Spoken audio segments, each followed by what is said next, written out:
think that day was when I was interviewing for new positions.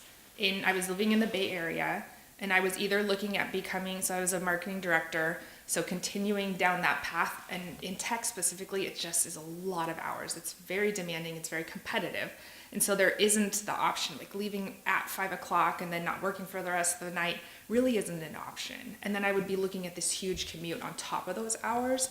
And so I really had to have that discussion of, is it worth it to me at this point to continue to work that many hours and be away from my children? When my focus at that point had completely changed. My life changed when I had my children. I really wanted to be home and spend time with them, and I could not find a way that I wouldn't be gone all day. And as I started interviewing and look at more and more of these jobs, it was this internal stress and struggle. I think that what I had thought my entire life was going to be like, and then coming to the realization that I can't work that much and be home with my kids. That doesn't work.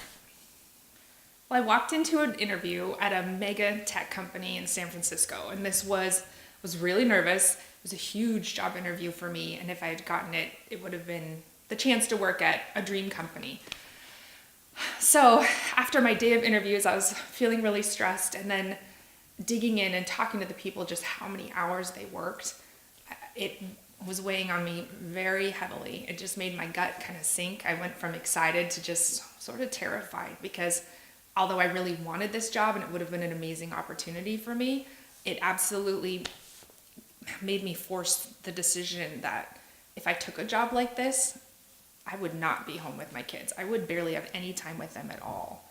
And that really was a turning point for me, where my excitement turned into terror and I had to look for something else. My husband was at a big agency, and he was a vice president, so he had a really demanding role. If I also had a super demanding role, there wasn't really any give in our family to pick up the pieces and take care of the kids. And neither of us would be there for pickup or drop off. It would have been daycare plus a nanny, or a nanny full time. So that's when we really came to the realization that something had to give, and one of us needed to stay home to prioritize being with our family.